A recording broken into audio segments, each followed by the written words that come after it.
Hi friends, welcome to TECQ. சரி, இன்னைக்கு நான் உங்களுக்கு ஒரு வீடியோ மேக் பண்ணியிருக்கேன். என்னன்னு பார்த்துட்டிங்கன்னா what is inside capacitor. So கெப்பாசிட்டருக்குள்ளே என்னென்ன இருக்குது, என்னென்ன காம்பனண்ட் இருக்குது, எப்படி உருவாக்கியிருக்காங்க அப்படிங்கிறத நான் உங்களுக்கு காமிக்க போகிறேன். வீடியோவை கடைசி வரைக்கும் ஸ்கிப் பண்ணாமல் பாருங்கள். ஸோ அப்போ தான் உங்களுக்கு கெப்பாசிட்டரோட ஒர்க் என்ன, ஆப்ரேஷன் என்ன அப்படிங்கிறது கண்டிப்பாக தெரியும். சரி வாங்க போகலாம். ஸோ ஃபஸ்ட்டு நான் என்ன பண்ணியிருக்கேன் அப்படின்னா ஜஸ்ட்டு உங்களுக்கு 22 மைக்ரோஃபாரட் ரேஞ்சுடைய கெப்பாசிட்டர் எடுத்திருக்கேன். ஸோ இதில் ஒரு டெர்மினல் இருக்குது, இன்னொரு டெர்மினல் நான் ரிமூவ் பண்ணிட்டேன். இது எவ்வளோ சீக்கிரமாக நம்ம ஓப்பன் பண்ணி பார்க்குறோம் அப்படிங்கிறத விட ஸோ இதில் என்ன ஒர்க் இருக்குது, ஏன் இந்த கெப்பாசிட்டர்ஸ் அதிகமாக யூஸ் பண்ணுறாங்க, ஸோ இதனோட பர்பஸ் என்ன அப்படிங்கிறத நான் உங்களுக்கு வீடியோவாக மேக் பண்ணியிருக்கேன். ஸோ கண்டிப்பாக இதை நீங்கள் ஸ்கிப் பண்ணாமல் கடைசி வரைக்கும் பாருங்கள். ஸோ ஃபஸ்ட்டு மேலே இருக்க லேயரை பிரிப்போம். சில பேர் என்ன திங்க் பண்ணியிருப்பாங்கன்னா இது ஃபுல்லாகவே கோட்டிங்காக இருக்கும், ஸோ இது ஒரு பிளாஸ்டிக்காக இருக்குன்னு நினச்சிருப்பாங்க. ஸோ நாட் லைக் தட், அப்படி கிடையாது. ஜஸ்ட்டு ஒரு பிளாஸ்டிக் பேப்பர் மாதிரி. ஸோ அதனோட ஃபங்க்ஷன்ஸ் என்ன, எவ்வளோ ரேஞ்ச் இருக்குது, ஸோ அப்படிங்கிறத மட்டும் மென்ஷன் பண்ணுறதுக்காக தான் இந்த ஒரு பிளாஸ்டிக் டேப் மாதிரி அடிச்சிருக்காங்க. ஸோ இதை நீங்கள் ஜஸ்ட்டு ரிமூவ் பண்ணிட்டா உள்ள அலுமினியம் ரவுண்ட் ஷேப்பில் இருக்கும். ஸோ இந்த ரவுண்ட் ஷேப்புக்குள்ளே தான் நம்ம என்ன பண்ணியிருப்பாங்கன்னா கெப்பாசிட்டர்ஸை மேக் பண்ணியிருப்பாங்க.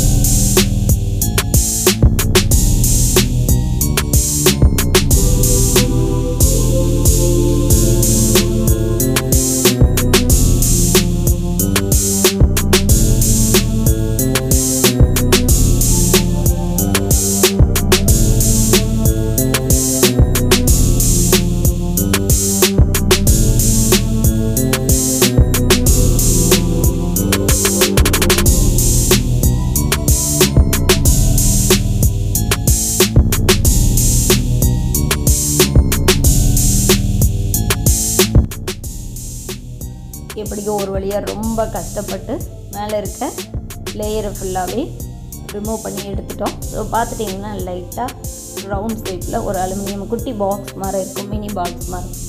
ஸோ இது ரொம்ப ஹார்டாக இருக்கும், நீங்கள் ஜஸ்ட்டு கையிலெல்லாம் பிரேக் பண்ணவே முடியாது. இது அந்த அளவுக்கு ரொம்ப ஸ்ட்ராங்காக இருக்குது. ஸோ நான் கையில் பிரேக் பண்ணி பார்த்தேன், கண்டிப்பாக பிரேக் ஆகலை. ஸோ அதுக்காக இது மாதிரி ஒரு கட்டிங் பிளேயர் எடுத்துகிட்டு ஃபுல்லாக நான் அதை ரிமூவ் பண்ணியிருக்கேன்.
பார்த்துட்டிங்கன்னா ஒரு வழியாக ஜஸ்ட்டு அடி லேயரை மட்டும் இப்போ ஜஸ்ட்டு ஓப்பன் பண்ணியிருக்கேங்க, இன்னும் ஃபுல்லாக ஓப்பன் பண்ணலை.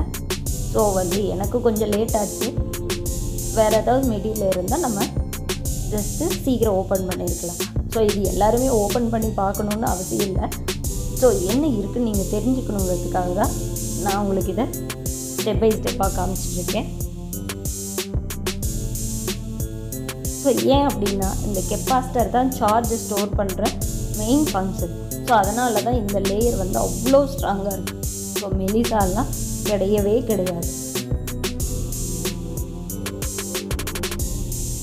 அவ்வளோதாங்க. ஸோ மோஸ்ட்லி எல்லாத்தையுமே ரிமூவ் பண்ணியாச்சு. உள்ளே பார்த்துட்டிங்கன்னா என்னடா அது ஏதோ ஒரு ப்ரௌன் கலரில் ஏதோ ஒன்று இருக்குது அப்படின்னு திங்க் பண்ணியிருப்பீங்க. இது தாங்க வேலையே. இதுக்குள்ளே தான் நம்ம ஒர்க்கே இருக்குது. அவ்வளோதான். இது தேவையில்லை. இதை தனியாக செப்பரேட் பண்ணிக்கோங்க. ஸோ பார்த்து ரிமூவ் பண்ணும்போது கொஞ்சம் சேஃபாக ரிமூவ் பண்ணுங்கள்.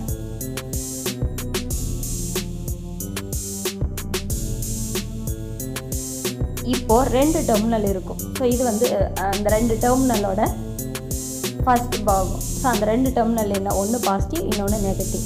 So positive plate, negative plate, இந்த 2 பிளேட்டும் இன்சுலேட் பண்ணியிருக்காங்க. ஸோ இது ஒரு பிளாஸ்டிக் ரப்பர் மாதிரி இருக்குது, ரொம்ப டைட்டாக இருக்குது. பார்த்துட்டிங்கன்னா நான் ஃபுல்லாக டைட் பண்ணி பார்க்குறேன், அப்போ கூட அது பிரேக் ஆகலை. அந்தளவுக்கு நல்ல ஸ்டிஃபாக இருக்குது. ஸோ அது அன்பிரேக்கபிள் அப்படிங்கிற மாதிரி தான் இருக்குது. இது எல்லாம் எப்போ பிரேக் ஆகுனா over heat, so over current flow ஆகும்போது இது பர்ஸ்ட் ஆகி வெடிக்கும். ஸோ அது நிறைய பேர் பார்த்துருப்பீங்க, டப்புன்னு வெடிக்கும். அது காரணம் கெப்பாசிட்டர் தான். இது பார்த்துட்டிங்கன்னா ஒரு இன்சுலேட்டிங் டேப் மாதிரி. ஸோ அந்த ப்ரௌன் கலரில் இருக்குது பாருங்களா, அது இன்சுலேட்டிங் டேப் மாதிரி கோட்டிங் போட்டிருப்பாங்க.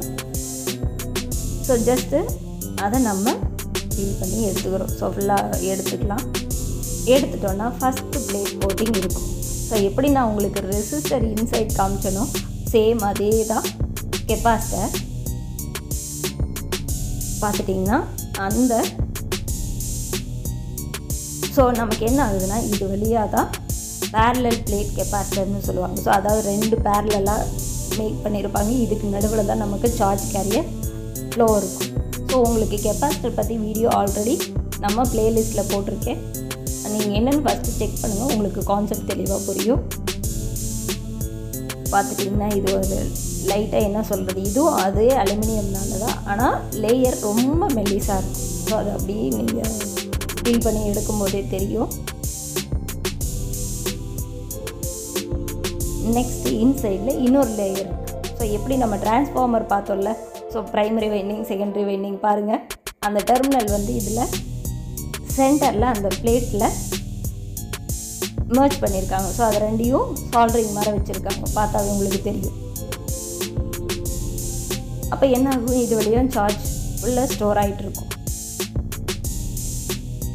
இது ஒரு போர்ஷன், இது ஒரு போர்ஷன். ஸோ இந்த 2 தான் இந்த 22 மைக்ரோ ஃபாரட் அப்படிங்கிற கெப்பாசிட்டரில் இருக்கக்கூடிய முக்கியமான காம்போனன்ட்ஸ். இதுக்கும் அதுக்கும் நல்ல டிஃப்ரென்ஸ் இருக்குது. ஸோ இது அவுட்டர், அதாவது மேலே இருந்த கோட்டிங், அதுக்கப்புறம் இன்சைடில் இருந்த கோட்டிங் தான் நான் உங்களுக்கு ஃபஸ்ட்டு காமிச்சது.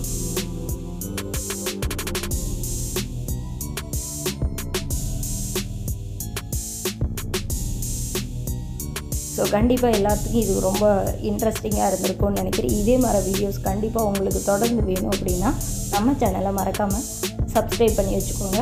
அப்படியே பக்கத்தில் இருக்கிற பெல் பட்டனையும் கிளிக் பண்ணிவிட்டு இந்த வீடியோ கண்டிப்பாக உங்களுக்கு பிடிச்சிருந்ததுன்னா உங்கள் ஃப்ரெண்ட்ஸ்க்கும் ஷேர் பண்ணிக்கோங்க, லைக் பண்ணிக்கோங்க. தேங்க்யூ ஃபார் வாட்சிங்.